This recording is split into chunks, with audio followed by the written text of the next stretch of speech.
આવો પવિત્ર દિવસ છે. એવા દિવસે આજે આપણે એક વખત ફરીથી સાથે બેસીને પરમાત્મા મહાવીર સ્વામીએ જેને ઉત્કૃષ્ટમાં ઉત્કૃષ્ટ અને દુર્લભમાં દુર્લભ કહ્યા છે એવા 10 અંગો વડે જે આત્મા કલ્યાણના માર્ગમાં જવા પ્રયત્ન કરે એ જ જીવાત્મા અવશ્ય મોક્ષને પામ્યા છે, પામી રહ્યા છે અને ભવિષ્યમાં પામશે. તો આપણે સર્વપ્રથમ એક નમસ્કાર મહામંત્ર વડે આજના પવિત્ર દિવસને અને આપણા મનુષ્ય જન્મની પવિત્રતાને પામવા માટે પ્રયત્ન કરીએ. સાથે મળીને એક નમસ્કાર મહામંત્ર. ઓમ નમો હરિહંતાણમ, ઓમ નમો સીતાણમ, ઓમ નમો આયરિયાણમ, ઓમ નમો ઉપજાયાણમ,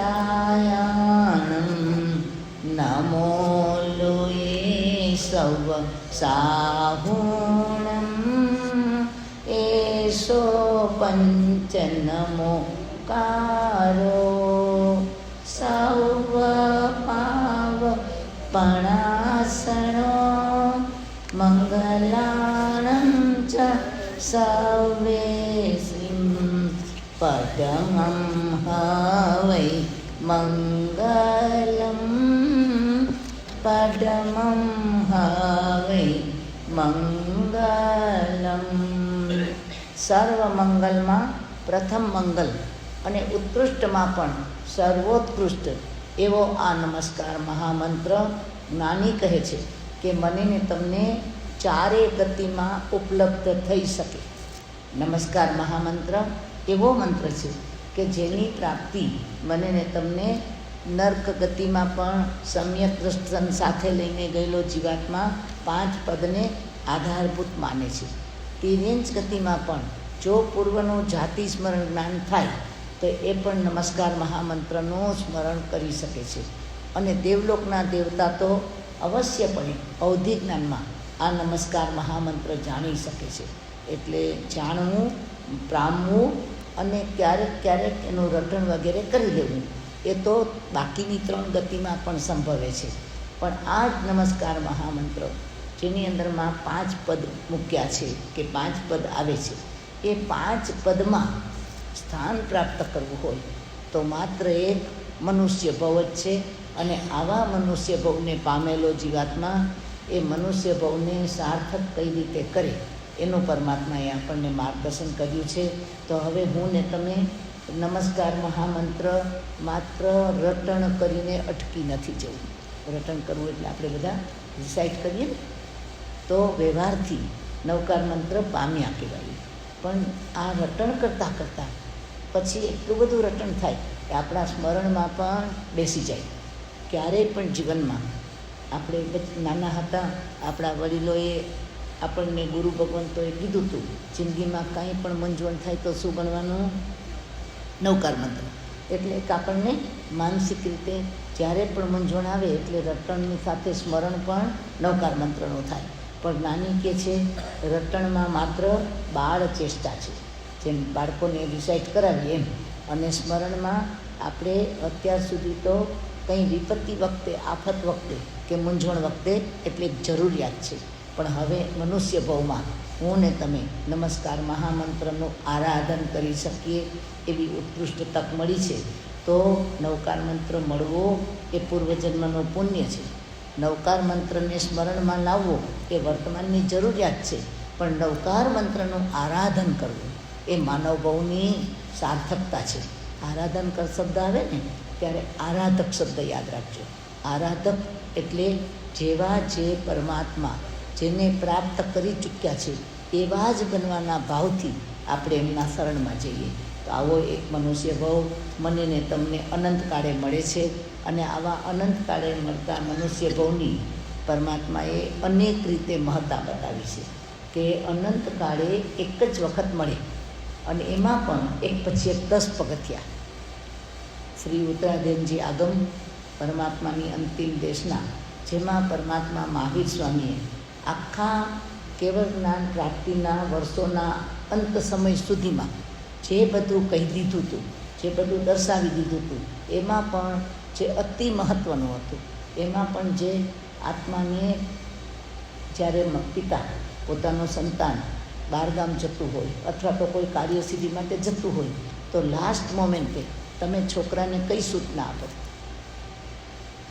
જેની મહત્તા તમારા મનમાં હોય. આજે મા હોય ને તો બેટા બરાબર જમી લેજે, બરાબર છે ને. બાપ હોય તો પોકેટમાં મની છે કે નહીં, કારણ કે મા ભોજનનું મહત્ત્વ જાણે છે, પિતા આર્થિક જરૂરિયાતનું મહત્ત્વ જાણે છે. એવી રીતે જેને મન જેનું ઇમ્પોર્ટન્સ હોય એ લાસ્ટ સમયે આપણે સૂચના આપતા હોય છે. તો પરમાત્મા મહાવીર સ્વામી મને ને તમને જે અંતિમ દેશનામાં કહ્યું એનું મહત્ત્વ પરમાત્માને મનુષ્ય ભાવ માટે કેટલું લાગ્યું હશે એનો વિચાર કરીને પરમાત્માએ ઉત્તરાધ્યાનજી આગમમાં 4 દુર્લભ અંગો ચતારી પરમંગાણી દુર્લભાણીય જંતુણો, જંતુ એટલે જીવ માત્ર, આ લોકમાં 4 જ વસ્તુ જ્ઞાનીના જ્ઞાનમાં દુર્લભ લાગી. શાંતિથી વિચારજો કે ભગવાન જેને દુર્લભ બતાવે તો એ દુર્લભ જ હોય, અને છતાં પણ જ્યારે પરમાત્માને દુર્લભ બતાવે ને તો આપણે વ્યવહારથી તો એમ કહીએ કે અમને ભગવાનની આજ્ઞા કબૂલ છે, અમને ભગવાનના જ્ઞાનમાં શ્રદ્ધા છે, ભગવાન જે કહે છે તે સત્ય છે. પણ જેને દુર્લભ બતાવ્યું એ આપણને દુર્લભ લાગે છે ખરું. સૌથી પહેલું પરમાત્માએ માણું સતમ શું કીધું? મનુષ્યત્વ, મનુષ્ય ભવ, માનવ ભવની પ્રાપ્તિ. આ 84 લક્ષ જીવાજોનીના જીવમાં સૌથી દુર્લભ મનુષ્ય પણ ભગવાને બતાવ્યું છે. પછી આપણે લોકો તો બુદ્ધિશાળી એટલે ભગવાન આગળ તરત પ્રૂફ માગવાના. કેવી રીતે ભગવાન? તો ભગવાન કહે છે લભંતી વિમલા ભોયે લભંતી સુર સંપયા લભંતી પુત્તમ મિત્તમ ચ એગો ધમ્મો ન લભય. શું કીધું? વિપુલ ભોગ દેવલોકમાં મળે છે. લભંતી વિમલા ભોયે લભંતી સુર સંપયા, સુરની એટલે દેવતાની ઇન્દ્રની અપાર સમૃદ્ધિ પણ જીવને આસાનીથી મળે છે. પુણ્ય કરો તો મળી જાય છે. લભંતી પુત્તમ મિત્તમ ચ, અને પુત્રને, મિત્રને, પત્નીને, સ્વજનોને, સ્નેહીઓએ પણ આ બધા શું છે? પૂર્વના ઋણાનુબંધથી મળે છે. શાનાથી મળે છે? પૂર્વના ઋણાનુબંધથી. એગો ધમ્મો ન લભય, પણ એક ધર્મ નથી મળતો, અને એ કયો ધર્મ? આત્મધર્મ. એટલે મનુષ્ય બહુ મળે એ અતિ દુર્લભ છે. અનંત જીવમાંથી અનંત મેં ભાગે એક જ જીવ, જ્યારે એક આખો લોટ, આપણે દર વખતે કહી ગયા છે એટલે એમાં વધુ સમય નહીં ગાળીએ, કે જ્યારે અનંત જીવો એકી સાથે મૃત્યુ પામે, અસંખ્યાતા દેવતા, અસંખ્યાતા નારકી, અનંત એકેન્દ્રિય એટલે સ્થાવરના જીવો અને સંખ્યાતા મનુષ્ય, આ બધામાંથી એ આખો લોટ જ્યારે મૃત્યુ પામે ને એમાંથી એક જીવને મનુષ્ય ભાવ મળે છે. કારણ કે મનુષ્ય સંખ્યાતા, સ્થાવર અનંતા, નારકી અને દેવતા અસંખ્યાતા, અને મનુષ્ય માત્ર સંખ્યાતા. હવે આટલી એપ્લિકેશન આવી હોય અને એમાંથી સિલેક્ટ કરવાના હોય તો કયા જીવને મનુષ્ય ભાવ મળે? એ ભાવની મહત્તા પરમાત્માએ આપણને આગળ વધીને બતાવે છે. એટલે વ્યવહાર જગતમાં આપણા જીવનની અંદર ઘણી બધી ભવોની આપણી પાસે સામગ્રી છે. આપણે બધા જાણીએ છીએ કે નર્કમાં હતો જીવ, ત્યારે એ નર્કમાં એને કયા પ્રકારનું જીવન હતું? નર્કમાં શું હોય જૈનેશભાઈ? વેદના. એમાં પરમાત્માએ કીધું છે એમાં ક્ષેત્ર વેદના. નર્કનું સ્વરૂપ પહેલું, બીજું, ત્રીજું, ચોથી, પાંચમી, છઠ્ઠી, સાતમી તમે જાણો છો કે શરૂઆતમાં ગરમી, અને પછીની નર્કોમાં ભયંકર ઠંડી. એટલે આ તો ક્ષેત્રની વેદના. ઉપરાંત પરસ્પર કૃત વેદના, એટલે નારકીઓ છે આપસ જેટલી પરમાધાની વેદના આપે ને એના કરતાં પૂર્વના વેરથી ભેગા થયેલા આત્માઓ એ ક્યાં ભેગા થાય? જ્યારે વેર વધતું ચાલે, વધતું ચાલે, વધતું ચાલે, એક પરાકાષ્ઠા આવી જાય, એક્સ્ટ્રીમ બની જાય, ત્યારે 7મી નર્કમાં ભેગા થાય. ત્યાં એવા જ જીવો હોય કે જેને પરસ્પર પારાવાર તિરસ્કાર, પારાવાર અભાવ, પારાવાર અજંપો, આ જ ભવની અંદર નાની કે છે આ વિચારણા કયા ભવમાં થઈ શકશે? માત્ર મનુષ્ય ભવમાં. કે એક જીવ સાથે દુર્ભાવ રાખ્યો. એ દુર્ભાવ જમ્સ છે, વાયરસ છે. આપણા શરીરમાં એક વાયરસ આવે અને તમે એને ખતમ ન કરો તો એ કેટલા થઈ જાય? અનંત, ઇન્ફિનિટ. એમ જેને આત્મામાં એક પણ જીવ પ્રત્યે દુર્ભાવ રાખ્યો અને એ વાયરસ જો એમને એમ ચાલે તો એ 7મી નર્કમાં આપણને લઈ જાય. અને ત્યાં જેટલા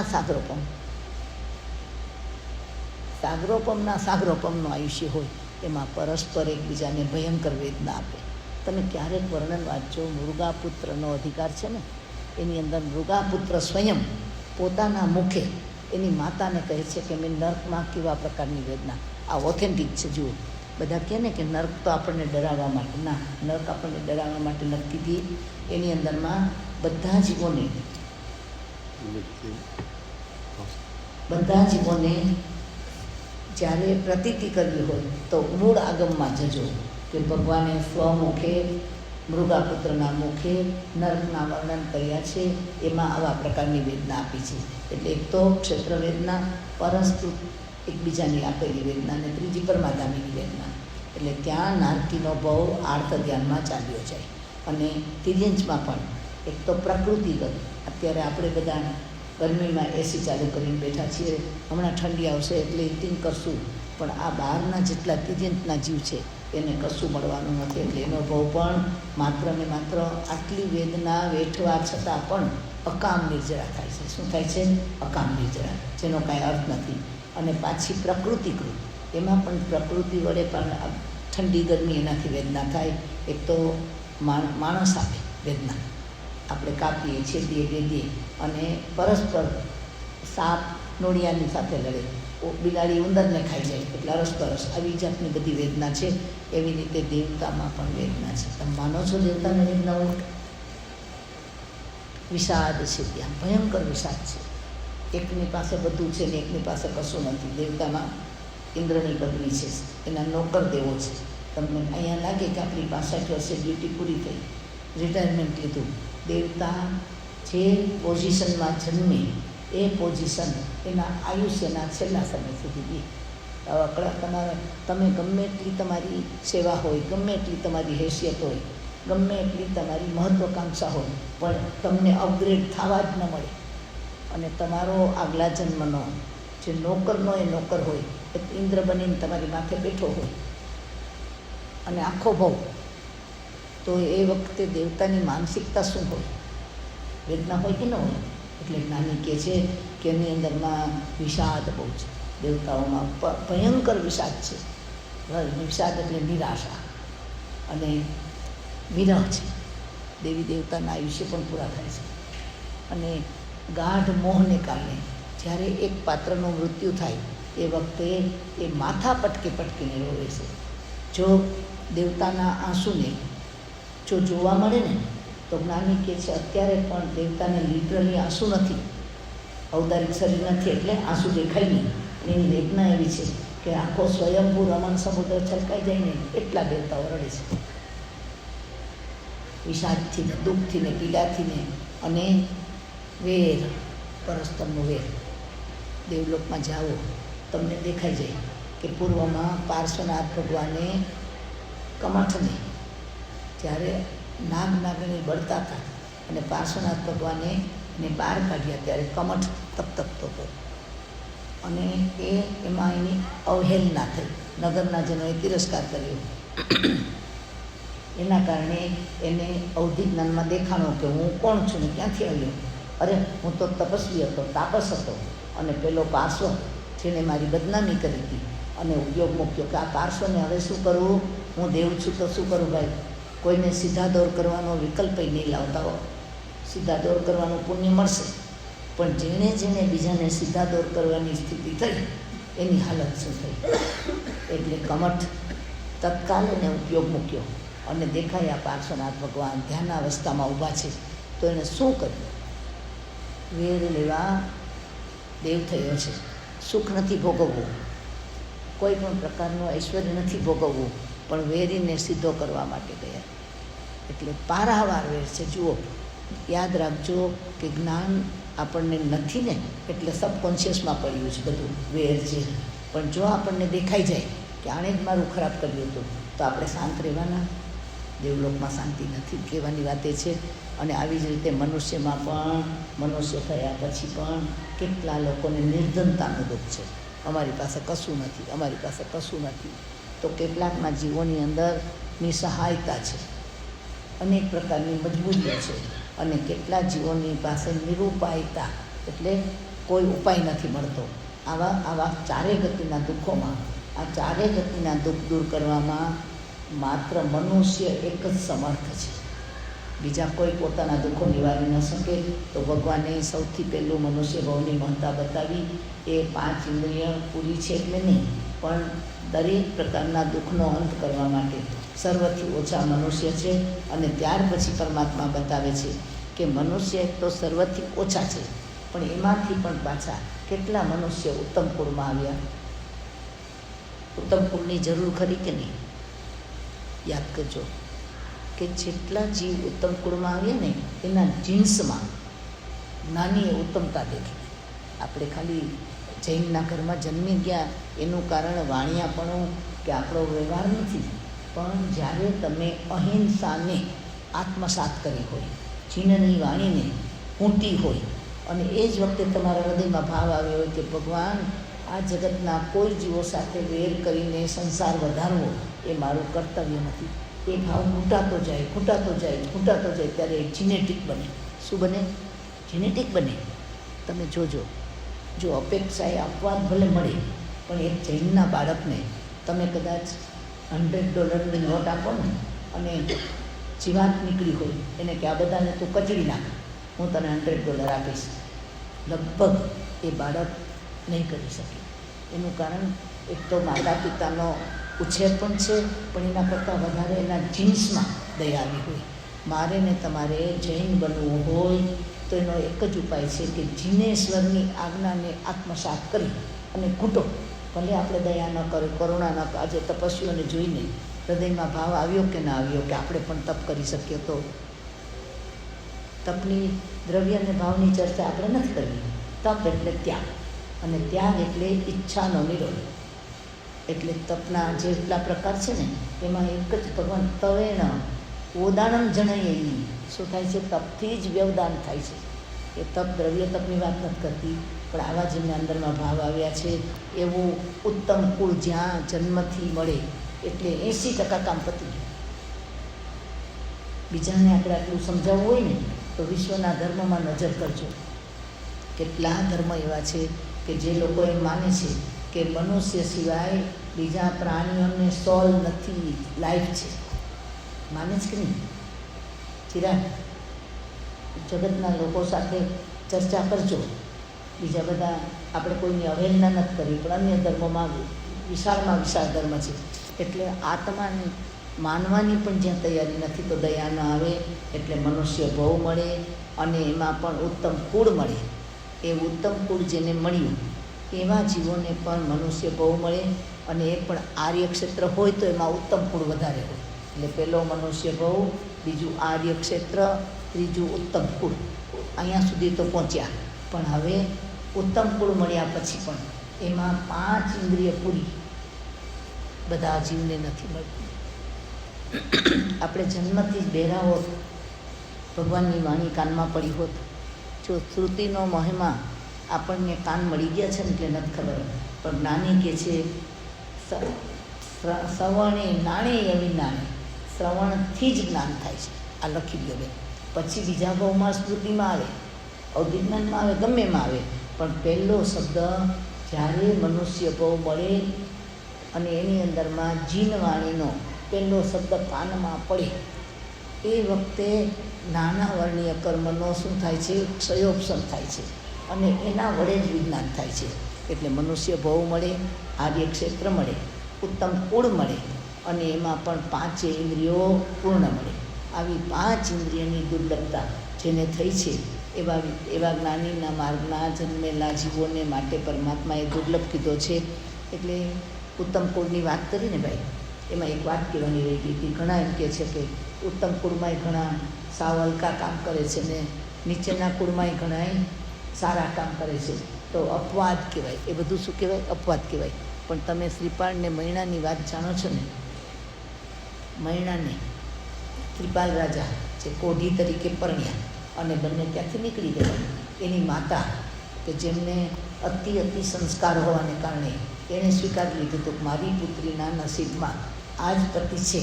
તો એમને દુઃખ જરૂર થયું, પણ એને કુળ ધર્મ નિભાવવાની દીકરીને સલાહ આપી હતી કે બેટા, તારું કુળ તને જે ચારિત્ર ધર્મ બતાવે છે એનું રક્ષણ કરશે. અને દીકરી તો જતી રહી છે અને તપના પ્રભાવે ક્ષયોક્ષમ કરીને શ્રીપાળ મહારાજાનો કોઢ પણ ગયો અને સુંદર કાયા થઈ ગઈ છે. હવે એ પતિ સાથે મૈણા દેવી, મૈણા સુંદરી એક ઝરૂખામાં બેઠા છે અને એ વખતે એના માતા એ જ રાજ્યમાં, એ બીજા રાજ્યમાં હતા, ત્યાંથી પસાર થાય છે અને જ્યાંથી નજર કરે છે તો એક ઝરૂખામાં એક સ્ત્રી સુંદર પોતાની દીકરી એ બેઠી છે અને એ કોઈ પુરુષ એની બાજુમાં સુંદર બેઠો છે. એ જોઈને માતા વિચારે છે કે મારી પુત્રી મૈણા એ તો કોઢી પુરુષને પરણીતી અને આજે આવો સુંદર યુવાનને મળ્યો. માં રાજી થઈ હશે કે નારાજ થઈ હશે? શું થયું હતું ભાઈ? આપણે હોય તો શું થાય? ચાલો આફત ટળી ગઈ અને સારું મળી ગયું. ત્યારે શીલ ધર્મ એનો મહિમા ઉત્તમ કુળમાં સમજાવવામાં આવ્યો છે. એટલે માતા એને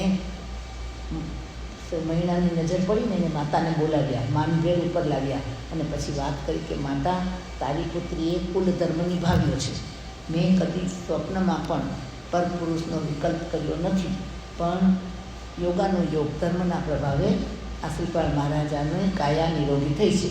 એટલે કહેવાની વાત એ છે કે કુળ બહુ મહત્ત્વનું છે.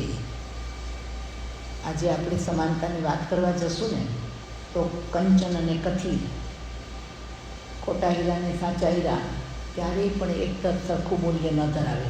એમ નાની તો ઉત્તમ કુળમાં ઉત્તમતાનું એના જીન્સમાં આવેલા સંસ્કારોને કારણે મહત્ત્વ બતાવે છે.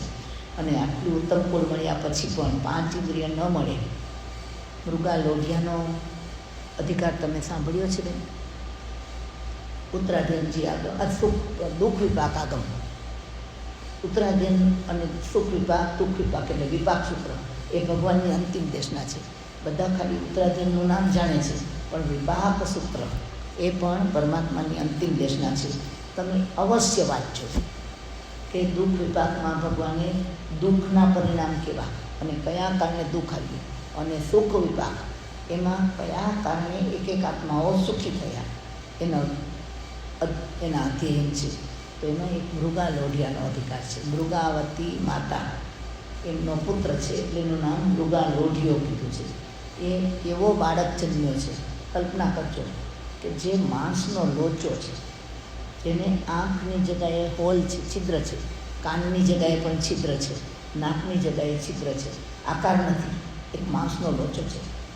અને મુખની જગ્યાએ ખાડો છે, હાથ પર આટલા ખાલી જ્યારે બાળક ગર્ભમાં આવે ને હજી માંડ આંખના દેખાય છે આવો, અને શરીરમાંથી લોહી અને પરુ સતત રહ્યા કરે છે. અને એની દુર્ગંધ એટલી પારાવાર છે કે માતા રાણી છે, પોતાના મહેલમાં એક ભંડક્યું કરાવ્યું છે, બેઝમેન્ટ, એના ઊંડે એણે આ દીકરાને રાખ્યો છે. અને મા પોતાના હાથે એને ખવડાવવા જાય, એને એવો રોગ હોય, એવો જ્વર હોય કે સતત ભૂખ લાગે અને ગમે એટલું ખવડાવો ને તેની હોજરી પાચન ન કરે અને એને ઉલટી થઈ જાય, એને વોમિટિંગ કરે. અને એ વોમિટિંગ થયેલો આવો આહાર એ પાછો ચાટે અને એને પચે. આજે કાગડા કૂતરાઓ છે ને, એ કોઈ ઉલટી પણ કરી હોય, કોઈ બળખો કાઢ્યો હોય, એ કાગડાઓ ખાય છે. આવા ભવ ક્યારે મળે છે? આવો ભવ મનુષ્ય ભવમાં પણ હોય. અને ત્યારે ગૌતમ સ્વામી એમના ઘરે ગયા છે, મહાભયંકર દુર્ગંધ જોઈને એ વિચારે છે. ત્યારે માતાને પૂછે છે કે માતા, તમારા ઘરમાં શાની દુર્ગંધ છે?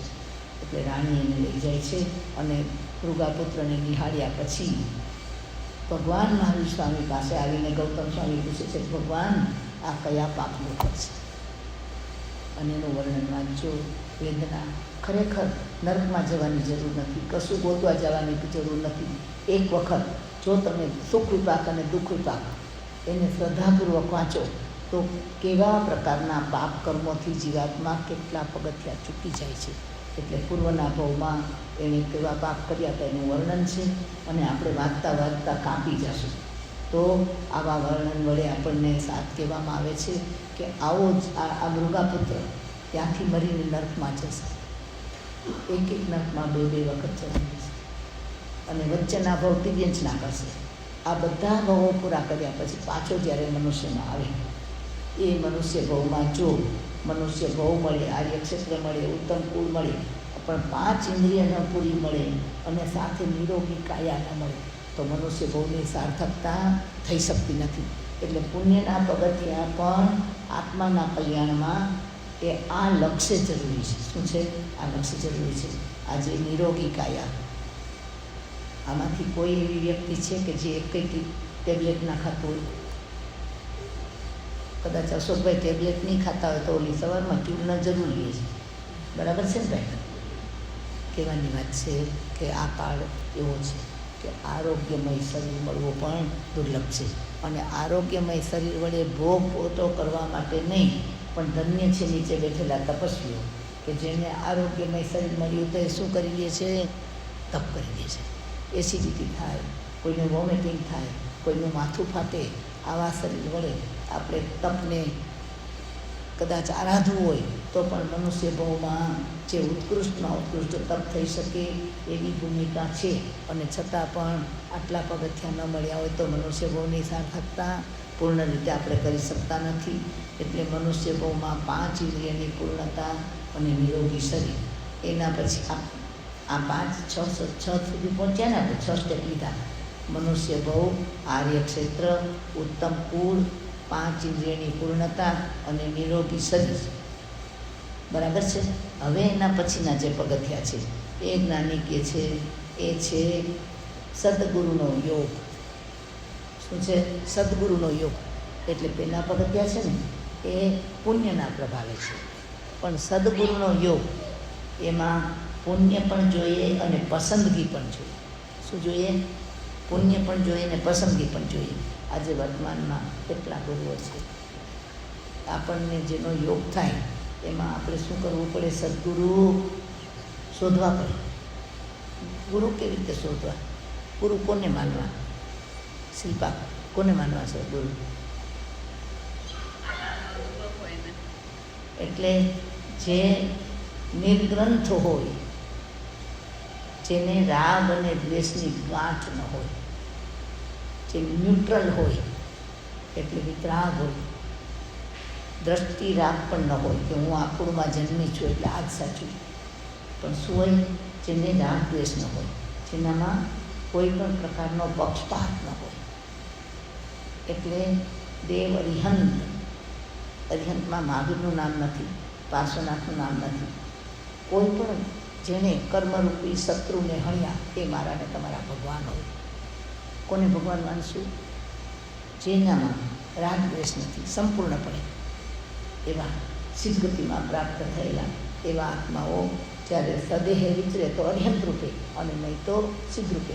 નમસ્કાર મહામંત્રમાં 2 પદ દેવના છે અને પછીની 3 પદની એ કોની છે? ગુરુની છે. તો દેવ આપણા અરિહંતને સિદ્ધ છે અને ગુરુ કોણ? તો કે નિર્ગ્રંથ છે. આટલું યાદ રાખજો. આપણે નાવ પસંદ કરવાની હોય એ નાવમાં તમે સૌથી કાળજી શું રાખવાની?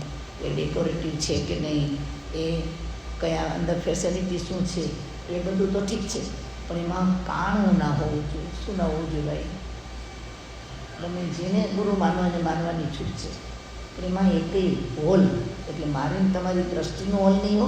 પરમાત્માએ જેને છિદ્ર કીધું છે કે જેમાંથી સાધના ગળી જાય, જેમાંથી મોક્ષનો અભિલાષ નીકળી જાય અને બીજી વસ્તુ મેઇન થઈ જાય.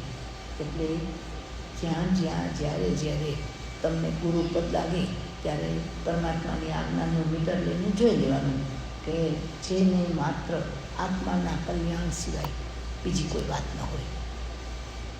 માનવ સેવાની મનાઈ નથી, પણ માનવ સેવા એ પરમાત્માએ બાય પ્રોડક્ટ કીધું છે. શું કીધું છે બેન? કરુણા જાગે, હૃદય દ્રવી જાય, કોઈનું દુઃખ જોઈ ન શકે તો સેવા તો આપોઆપ થઈ જાય. પણ સેવાના લક્ષ્ય સેવા કરવા ગયા પુણ્યો. અરે નંદમણિયા ઔષધમાં બેઠા હતા અને વિચાર આવી ગઈ, તરસ લાગી ગઈ અને એને વિચાર આવ્યો કે મને તો સવારે પાણી મળવાનું છે, પણ બીજા કેટલાય પ્રવાસી એવા છે કે જેને પાણી ન મળે, એની આકુરતા વ્યાકુરતા કેવી હશે. એટલે મારે શું કરવું જોઈએ?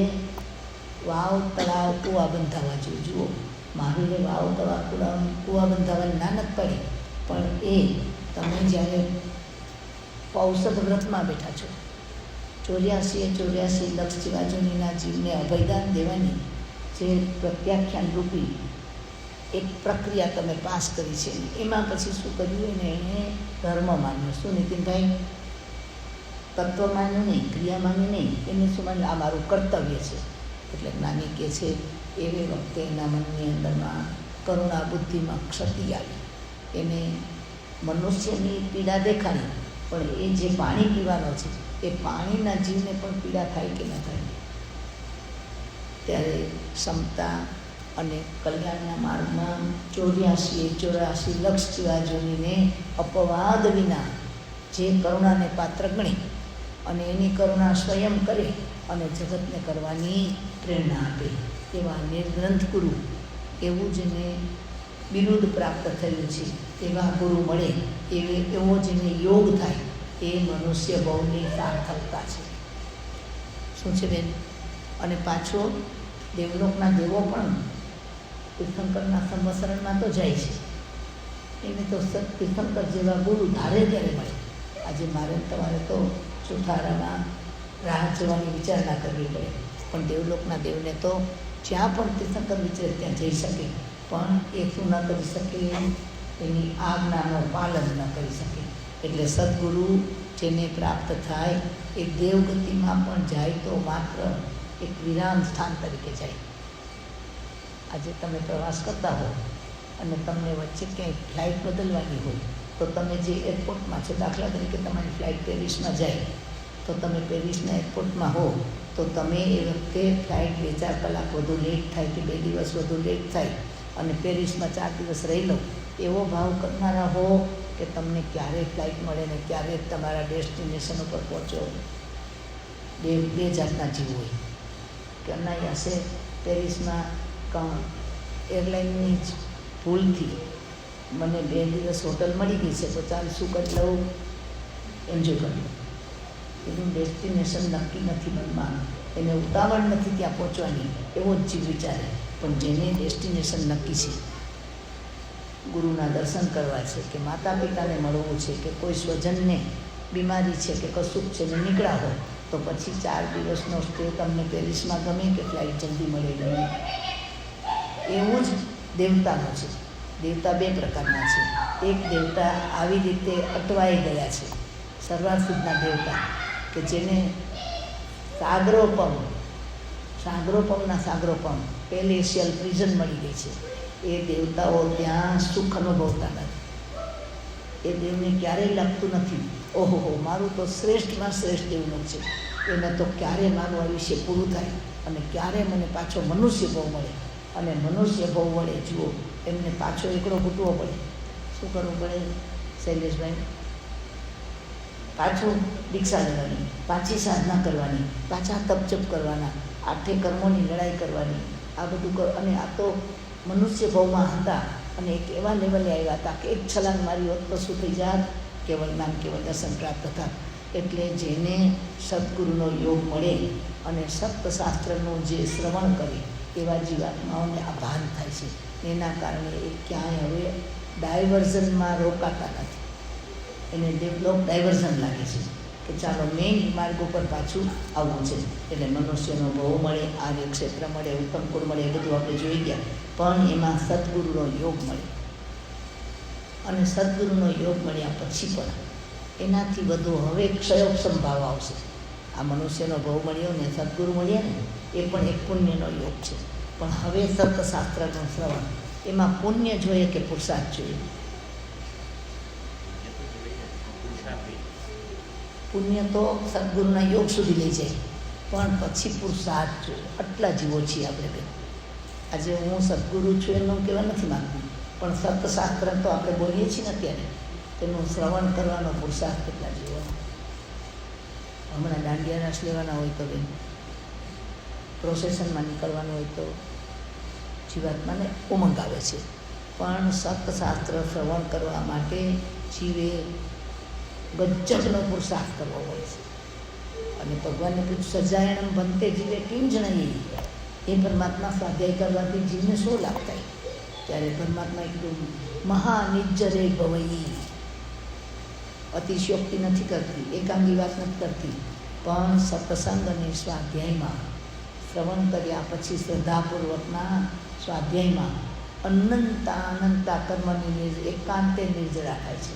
એમાં શું થાય છે બેન? એકાંતે નિર્જરા, સાથે બંધ નથી, આશ્રવ નથી, કોઈ પણ પ્રકારનો અંદરમાં વિભાવ નથી.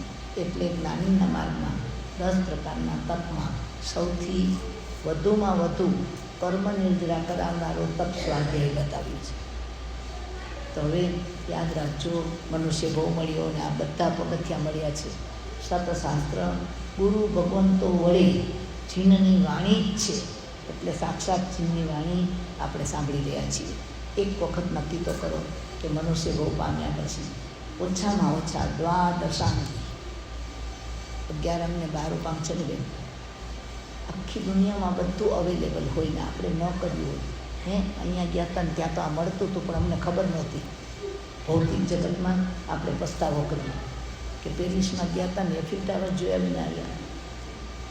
તો જ્ઞાની કહે છે એફિલ ટાવર તો આવા દુનિયાના તમે કેટલા પણ મળી શકશે, પણ મનુષ્ય ભવમાં આવ્યા અને દ્વાદશાંગીનો અભ્યાસ ન કર્યો તો જ્ઞાની કહે છે દેવલોકના દેવ પણ સર્વાર્થિકનો દેવ પસ્તાવો કરે છે. એના 3 પશ્ચાતાપ છે. દેવતાને શું પસ્તાવો થતો છે?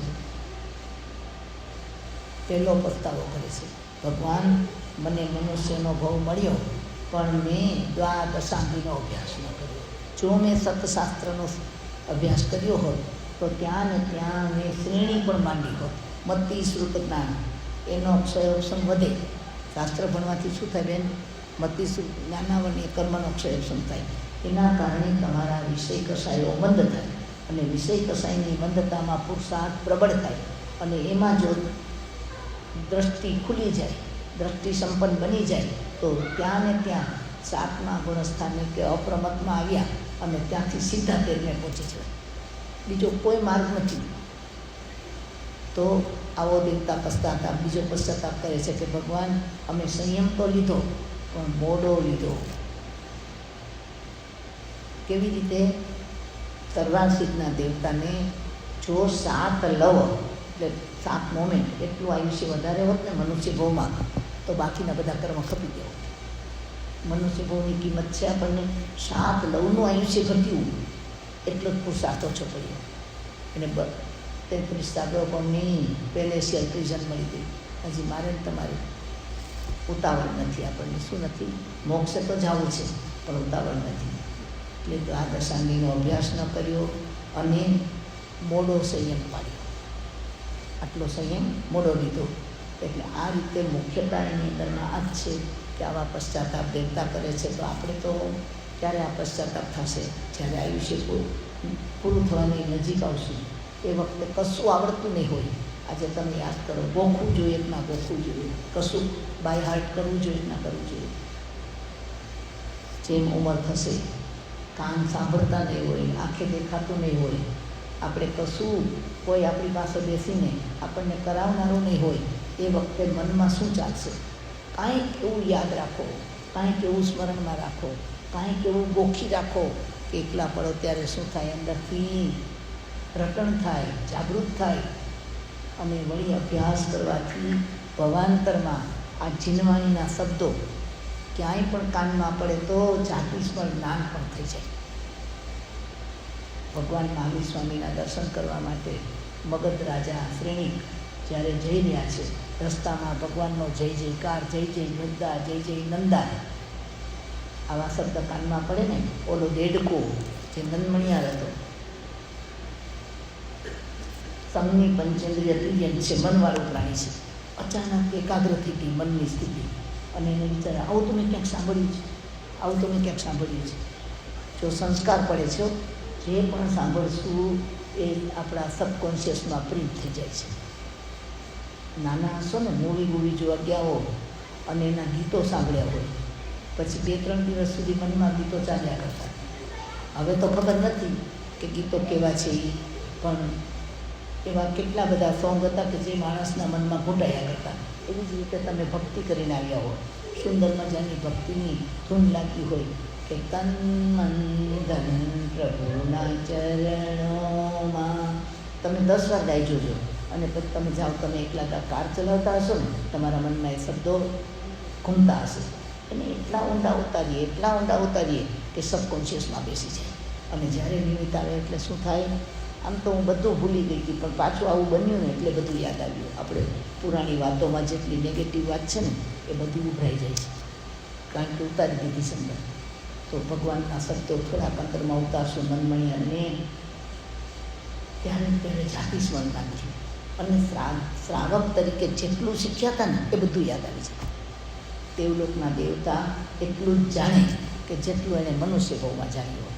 સમજી લ્યો, દેખાવું અને જાણવું એમાં કેટલો ફેર છે. આજે તમે સાયન્ટિસ્ટો, તમે ખગોળશાસ્ત્રી એટલે કે આકાશનું શાસ્ત્ર તમે જાણતા હો, અને તમને ખબર હોય કે ગ્રહ, નક્ષત્ર, તારા શું છે, અને તમને મોટું બાયનોક્યુલર દૂરબીન આપી દેવામાં આવે, તો એક વૈજ્ઞાનિક એમાંથી જે બતાવી શકે, અને મને ને તમને એ જ સાધન આપવામાં આવે. આપણે શું બતાવવાનું? દેખાય છે એને જે ચંદ્ર દેખાયો, એને જે તારા દેખાય એ આપણને દેખાય છે, પણ આપણે શું કહીએ એના માટે? એટલે દેખવું એ જ્ઞાન નથી, એ શ્રદ્ધાવાળી વાતમાં દર્શન જુદો શબ્દ છે. પણ અવધિજ્ઞાની દેવતાઓને દરેક વસ્તુ દેખાય તેનું અર્થઘટન એ એટલું જ કરી શકે જેટલું એણે મનુષ્ય ભાવમાં પામ્યું. મતિશ્રુત જ્ઞાનમાં આ તીર્થંકર છે, આ ભગવાન છે, આ વિકરાંત છે, આ મનુષ્ય ભાવમાં જાણ્યું હોય ને, તો દેવલોકનો દેવતા જ્યારે ભગવાનનું સંવત્સરણ જુએ ત્યારે એને એ ભગવાન લાગે. બાકી જેટલા દેખે એ બધા દેવને એ ભગવાન લાગે ન લાગે. તો કયા ભાવમાં આપણે આત્માનું જ્ઞાન કરશું? મનુષ્ય ભાવમાં કરશું. એટલે જીવનની અંદર મારે ને તમારે જે વસ્તુ કરવાની છે એ અફસોસ કરવાનો વખત ન આવે. એટલે કશુંક એવું યાદ કરી લઈએ, કશુંક એવું સમજી લઈએ, કશુંક એવું જાણી લઈએ કે જે ભવાંતરમાં આપણો દીવડો બનીને આપણી સાથે આવે. એટલે સતશાસ્ત્રનું શ્રવણ, અને સતશાસ્ત્રનું શ્રવણ કર્યા પછી એના પછીનું 9મું સ્ટેપ છે શ્રદ્ધા. શાસ્ત્ર જાણી લીધા, અભ્યાસ કરી લીધો, કેટલું બધું સાંભળી લીધું, પણ હજી મનમાં સંશય રહ્યા કરે છે. આવું જશે, આમ જ હશે. કેટલી કક્ષાએ પહોંચ્યા પછી પણ ભલે આપણે ઉપરથી બોલીએ, નર્ક છે, નર્ક છે ભાઈ અશોકભાઈ, ભગવાને કીધી છે એટલે છે. પણ ખરેખર તો આ બધા પાપી જીવોને ગભરાવવા માટે અને થોડા સીધા રાખવા માટે, બાકી આવું હોય કે ના હોય કે આમ ધરતી ખોદો ને એમાંથી નીચે નીચે નીચે નીચે જાઓ ને પછી ત્યાં નર્ક હોય ને આવા દેવલોક હોય ને, આ બધું હજી શું લાગે છે? 100% આત્માને પૂછજો, નથી લાગતું. આપણે શ્રદ્ધાથી, એટલે ભગવાનની શ્રદ્ધાથી માનીએ છીએ. પણ નાની કહે છે પ્રતીતિ કરો. શું કરો? આમ જ છે. મહાવીરને જરૂર હતી કે આપણા જેવાને માટે થઈને ખોટું બોલે? ભગવાનને શું જરૂર છે એનું તમે ક્રોસ વિજ્ઞાન કરો. ભગવાને બોલેલું, આગમમાં બતાવેલું એક પણ વાક્ય શિલ્પા અકાટ્ય છે, એને સેલ્ફ કોન્ટ્રાડિક્શન નથી. બધા શાસ્ત્રો વાંચો, એક જગ્યાએ 8 કર્મ કીધા હોય તો ક્યાંય 7.5 કર્મ થયા, ક્યાંય 9 કર્મ થયા, 14 ગુણસ્થાન કીધા, અને એને તમે ગમે એટલા રિલેટ કરો પણ એમાં એક પણ ખામી નહીં આવે. અનુમાન કર્યા હોય ને તો એમાં ક્ષતિ આવે કે આઈ થિંક ધેટ, હું આવું માનું છું કે આગળ બજારમાં આવું થશે, કે માર્કેટ પડી જશે, કે વેધરમાં વરસાદ આવશે, આ બધું અનુમાન છે. ત્યારે ભગવાનને જ્ઞાનમાં દેખાય છે. ત્વમેવ સચ્ચમ, ત્વમેવ સચ્ચમ, ચમ જીને હિ પવેય, એટલું બોલો ભૈયા સાથે. હે પરમાત્મા, તમે જ સત્ય છો, તમે સત્ય જ છો. તમે જે કહ્યું તે એમ જ છે, મારી બુદ્ધિમાં નથી બેસતું. જે ક્ષતિ છે, ખામી છે, ક્યાં છે? આપણી બુદ્ધિમાં છે. તો હવે આ ભાવમાં રાહ નથી જોવી કે ચંદ્ર 2 છે કે 1 છે, સૂર્ય 2 હોય તોય ભલે ને 22 હોય તોય ભલે. જ્ઞાનીએ જે આપણને કીધું છે એ આપણે કેવળ જ્ઞાની બનશું ત્યારે પ્રૂવ કરશું. શું કરશું? તમે બહાર ચડતા હો, રસ્તા ઘણા છે, કેરીનો રસ્તો છે, પગથિયાનો રસ્તો છે, કયો રસ્તો ટૂંકો છે લાંબો છે ખબર નથી. એ તમે મૂંઝાતા ચાલવાનું જ શરૂ ન કરો તો નીચે નીચે ઊભા રહ્યો. પણ ધારો કે ખોટે રસ્તે ગયા તો પણ ઉપર ગયા પછી તમને દેખાશે ને કે આના કરતાં રસ્તો બીજો ટૂંકો હતો. તો હવે આપણે શું કરવું છે? કાં જ્ઞાની થા, કાં જ્ઞાનીના શરણે જા. બોલો, જ્ઞાની થવું જ કે શરણે જવું છે? હલેસા મારવા છે કે નાવિકની નાવમાં બેસી જવું છે? શરૂ કરો હલેસા મારવાનું અને તમે ચલાવો. નથી મારી શક્તિ, નથી તમારી શક્તિ. આખો બહુ પૂરો થાય ને તો ભગવાને જે કહ્યું છે ને એનો એક અંશ પણ આપણે સાબિત કરી શકીએ એમ નથી. તો એક જ વસ્તુ છે કે પરમાત્મા તમે સત્ય છો. અને ગૌતમ ગણધર આદિ આટલા ગંધર્વોએ આટલું પ્રકાંડ પાંડિત્ય હતું, એ બધાને વીટલો વાળીને મૂકી દીધું. આજ સુધી હું જે માનતો હતો, જે જાણતો હતો, જે સમજતો હતો એમાં ગૂંચ હતી. તમે 3 તત્વો બતાવી દીધા. આજ પછી હવે હું વિકલ્પ નહીં કરું. સંશય અને શંકા, પ્રશ્ન હોય તો આપણા ચેલેન્જના ન હોય. ભગવાનની વસ્તુ ન સમજાય ને તો આપણે શું પૂછવાનું? આ કઈ રીતે છે? How is it? આ કયા રસ્તેથી હું સમજાય કે આ કેવી રીતે છે? પણ વાય આવું કેમ હોય? તો વાયમાં શંકા છે, ચેલેન્જ છે, અશ્રદ્ધા છે, અને હાવમાં સ્વીકાર છે પણ સમજાતું નથી. તો આપણા જીવનની અંદર આ શ્રદ્ધા નામનો ગુણ અતિ દુર્લભ છે. કારણ કે અનાદિકાળથી જીવે જાણ્યું છે, સાંભળ્યું છે, તીર્થંકર મળ્યા છે, પણ એકમાત્ર નથી કર્યું એ શ્રદ્ધા નથી કરી. શું નથી કરી? તો આ ભાવની અંદર પરમાત્માએ બતાવેલો જે દુર્લભમાં દુર્લભમ છે એ આ 9મું પગથિયું છે. શું છે? 10માં 8 સુધી તો પહોંચ્યા, પણ આપણે આ 9મું પગથિયું સાર્થક નથી કર્યું. એટલે હવે આજથી નક્કી કરીએ આપણે કે મનુષ્ય બહુ સાર્થક કરવો હોય તો આપણે શું બનવું પડશે? દ્રષ્ટિ સંપન્ન બનવું પડશે. શું બનશો? દ્રષ્ટિ સંપન્ન. દ્રષ્ટિ સંપન્ન એટલે શ્રદ્ધાવાન, સંપૂર્ણ શ્રદ્ધાપૂર્વક. આપણે કહેશું કે ભાઈ અંધશ્રદ્ધા. શ્રદ્ધા કેવી છે? આંધળી. આંધળી જ હોય. હું તમને કહું છું કે શ્રદ્ધા આંધળી છે. આંધળાને શ્રદ્ધા ન હોય તો હોય શું? એને શ્રદ્ધા ક્યાં રાખવી પડે છે? કે પોતાને નથી દેખાતું ત્યારે. એક આંધળો માણસ છે, બહાર નીકળવું છે, ચાલે છે, રસ્તો નથી મળતો, એટલે દેખતાને પૂછે છે. તો દેખતો કહે છે કે ચાલ તને દેખાડી દો રસ્તો. તો દેખાડશે નહીં. આંધળા પાસે તમે રંગોનું વર્ણન કરો, કલરનું વર્ણન. 1 દિવસ, 2 દિવસ, આખું વર્ષ રંગોનું વર્ણન કરો. આંધળો ગ્રહણ કેવી રીતે કરશે? લિમિટ. તો એને શું કરવું પડે? દેખતો બતાવે, એ સાંભળીને માનવું પડે કે ન માનવું પડે. ધારો કે ન માને તો નુકસાન દેખતાને છે આંધળાને. પાછો મિસગાઈડ કરે એવો દેખતો નથી ગોત્યો આપણે, મહાવીર ગોત્યો છે. એક માણસ આંધળો છે, એને પગમાં ઠોકર લાગી. એને તમને પૂછ્યું જૈનેશભાઈને, આ શું છે જૈનેશભાઈ? જૈનેશભાઈ કે આ પથ્થર છે. તો મને બતાવો. તમે હાથમાં પથ્થર આપ્યો. એને કીધું ઓકે, ટચ કરીને જાણીએ કે આ પથ્થર છે. તો થાંભલામાં ભટકાયો. આ શું છે? તો કે થાંભલો છે. તો કે મને હાથમાં ન અપાય, તું નજીક આવ અને થાંભલાને ટચ કર. થાંભલા પાસે ગયો. ઓકે, આને થાંભલો કહેવાય, મનમાં ધાર્યું. એમ કરતાં એકદમ તાપ લાગ્યો, સખત ગરમી થઈ, પસીને રેબઝેબ થયો. તો કે આ ક્યાંથી આવે છે? આ શું છે? તો પેલો દેખતો કે આ સૂર્ય છે. તો મને આ બતાવો. દેખતો લાખ પ્રયત્ન કરે અને ગમે એટલી ઈચ્છા હોય તો આંધળાને સૂર્ય બતાવી શકે ન બતાવી શકે. કારણ કે લિમિટ ક્યાં છે? આંધળા પાસે. તો એને હવે દેખતાની વાત માનવી કે ન માનવી?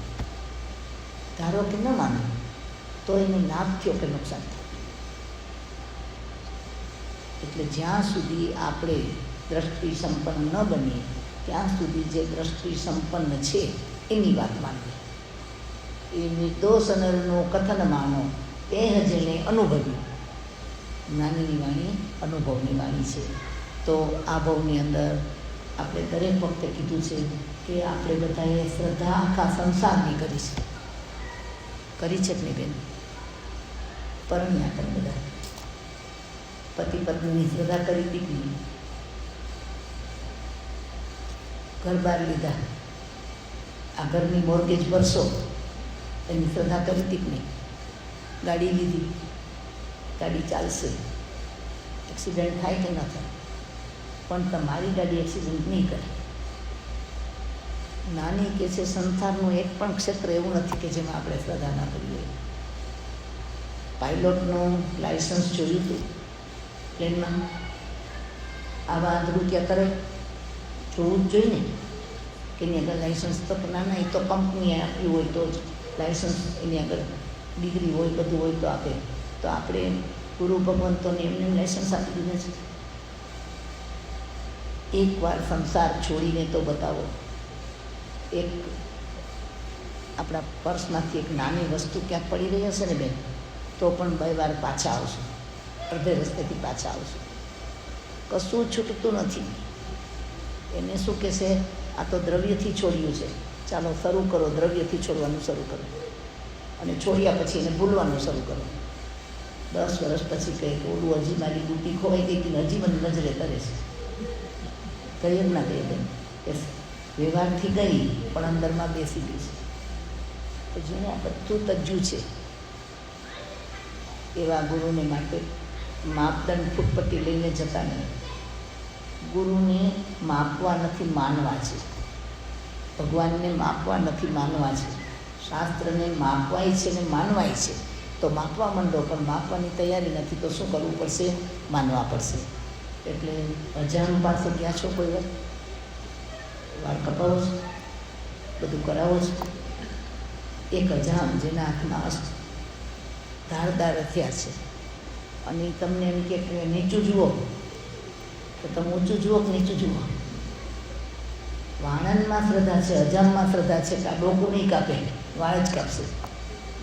અને ભગવાન આગળ વંદન કરવાના હોય, ગુરુને વંદન કરવાના હોય, વડીલોને વંદન કરવાના હોય, તો તેને શું ફાયદો? ઓલો અજામ કે નીચું જોવામાં વાળ સરખા કપાય છે.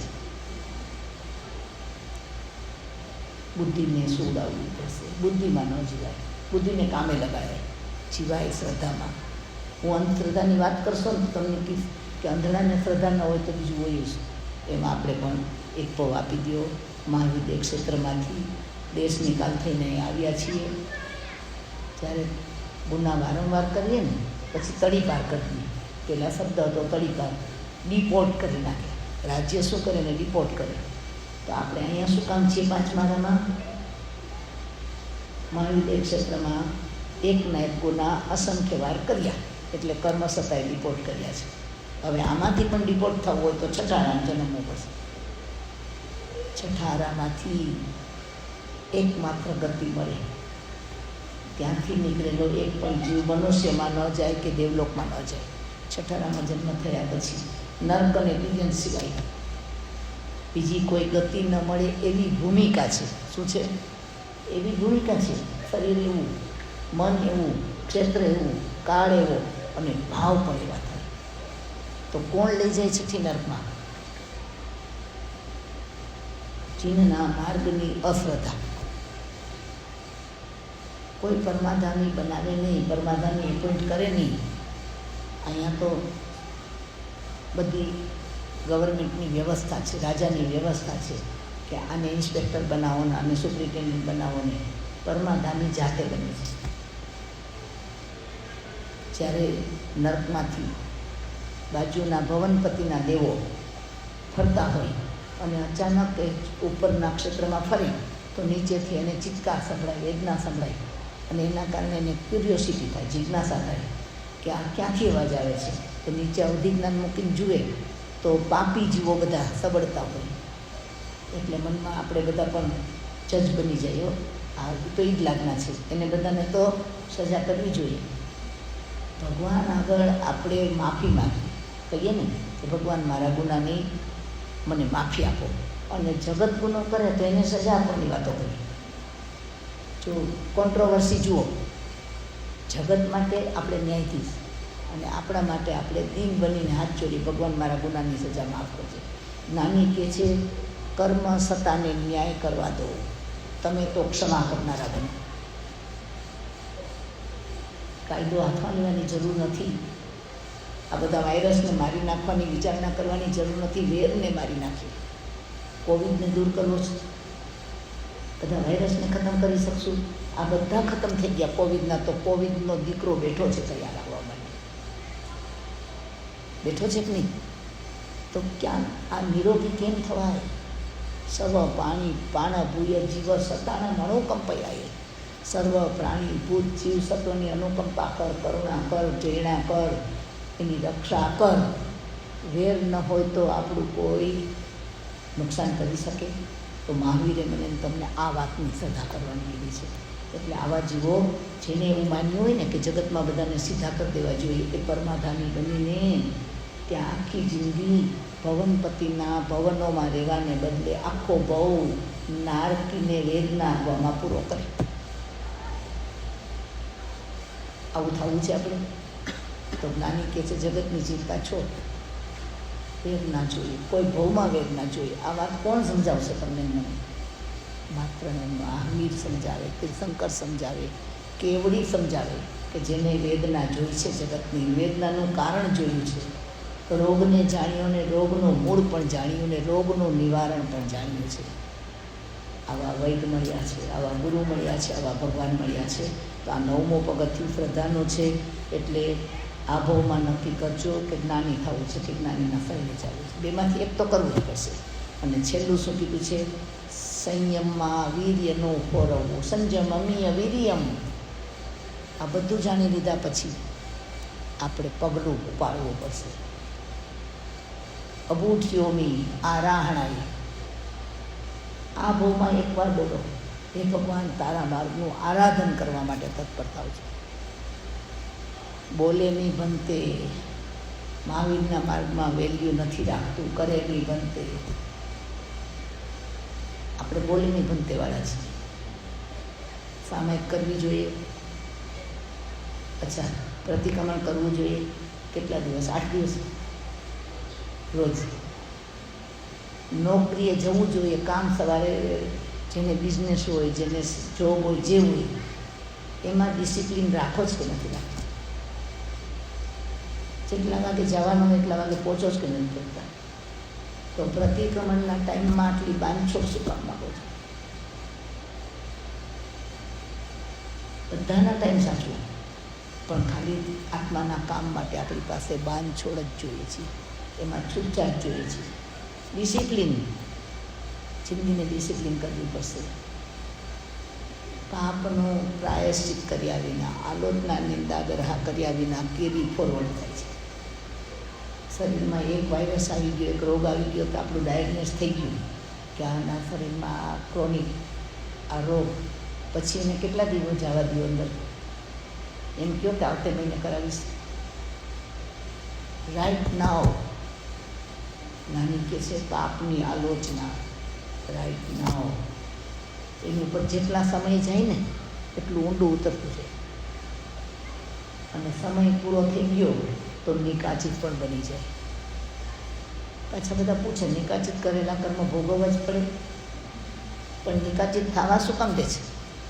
કપડા ઉપર ચાનો કે કોફીનો ડાઘો પડ્યો, જાણ્યા પછી તમે બેઠા રહ્યા, લંચ ડિનરમાંથી પણ શું કરો? ઊભા થઈ જાઓ, ગમે એમ કરીને એને ટ્રાય કરો. અને ન કરી ટ્રાય તો એ પછી ક્યારેય પણ લોન્ડ્રીમાં આપો તો પણ જાતો નથી. સર્ટન ટાઈમ છે. સ્પૃષ્ટ, બદ્ધ, નિધત અને નિકાચિત કર્મ કેટલા છે? તો સ્પૃષ્ટ કર્મ માટે માત્ર કર્મ સ્પર્શ્યા છે આત્માના પ્રદેશ ઉપર, એને માટે આલોચના. ભગવાન મેં ખોટું કર્યું, આપણું મન તો એક્સક્યુઝ જ કરે, આવું થાય તો પછી આવું કરવું જ પડે ને. અત્યારના કાળમાં કંઈ આવું ચાલે? આ એક્સક્યુઝ ના જોઈએ. પહેલાં આરામાય ન ચાલે ને છઠ્ઠા આરામાય ન ચાલે ને પાંચમા આરામાય ન ચાલે. તારા આત્માને નુકસાન કરનારા વાયરસ છે. તો સ્પૃષ્ટ કર્મ આ લોટનાથી નીકળી જશે. બધા એ બંધાયા છે હજી, પણ હજી ઊંડા નથી ઉતર્યા. એ પ્રતિક્રમણથી જશે અને ત્રીજા કર્મ થોડા ઊંડા ઉતરી ગયા છે. એ નિધત્ત, એ તપથી જશે. છેલ્લે બચશે ખાલી નિકાચિત. કરેલા કર્મ ભોગવવા પડે. કડાણા કમાણાના મોખથી એ અર્ધ સત્ય છે. તમે કહો કરેલા કર્મ ભોગવવા પડે, આ સાચું છે? હા જ પાડશો, હું આ પાડું છું. પણ શરત એટલી છે, જેની નિર્જરા નથી કરી એ જ કર્મ ભોગવવા પડે. જે દેણું નથી ચૂકવ્યું એનો દંડ લાગે, પણ દેણું ચૂકવો તો દંડ નથી લાગતો. તો આ પર્યુષણના દિવસો આવી રહ્યા છે. આપણે જે 10મું પગથિયું છે, સંયમમીય વિરિયમ, જે માનો છો એનું આચરણ શરૂ કરીએ. તો જ્ઞાની આપણને કહે છે, આવો મનુષ્ય ભાવ કે જે 10 બોલે દુર્લભ છે, એ 10મું પગથિયું અતિ અતિ અતિ દુર્લભ છે. અને મનુષ્ય ભાવમાં આ 10 પગથિયા ચડવાનો મને ને તમને અવકાશ છે. તો આવો મનુષ્ય ભાવને સાર્થક કરવા માટે પરમાત્માના શરણે જઈએ અને બોલીએ, નિગંથમ પાવયાણમ સચ્ચમ અણુતરમ. એ ગ્રંથ પ્રવચન, ચિન્નની વાણી સચ્ચમ સત્ય છે. અણુતરમ આનાથી શ્રેષ્ઠ વાણી કહે છે. નિગંથમ પાવયાણમ સચ્ચમ અણુતરમ કેવલ્યમ, કેવલી વડે કહેવાયેલી છે. પરિપૂર્ણમ પ્રતિપૂર્ણ છે, એક અંશ પણ ઓછો નથી. નેયાઓયમ પૂર્ણ ન્યાયયુક્ત છે, નો કોન્ટ્રોવર્સી. સંશુદ્ધમ પૂર્ણ શુદ્ધ છે. સલકતણમ શલ્યને કાપનારી છે. સિદ્ધિમગમ સિદ્ધિનો માર્ગ છે. મુક્તિમગમ મુક્તિનો માર્ગ છે. નિવાણમગમ નિર્વાણનો માર્ગ છે. અવિતમ અવિસંધિ, જેમાં ક્યાંય જોડાણ નથી, સાંધો નથી, અખંડ છે. આવો માર્ગ અવિતમ સર્વ દુઃખ પહીણમગમ, સર્વ દુઃખનો પ્રનાશ કરનારી છે. આ જ વાણી વડે ઇથંતી આ જીવા સિજંતી બુજંતી મુચંતી, સર્વ જીવો સિદ્ધ થાય છે, બુદ્ધ થાય છે ને મુક્ત થાય છે. પરિનિવાયંતી, પરિનિર્વાણને પામે છે.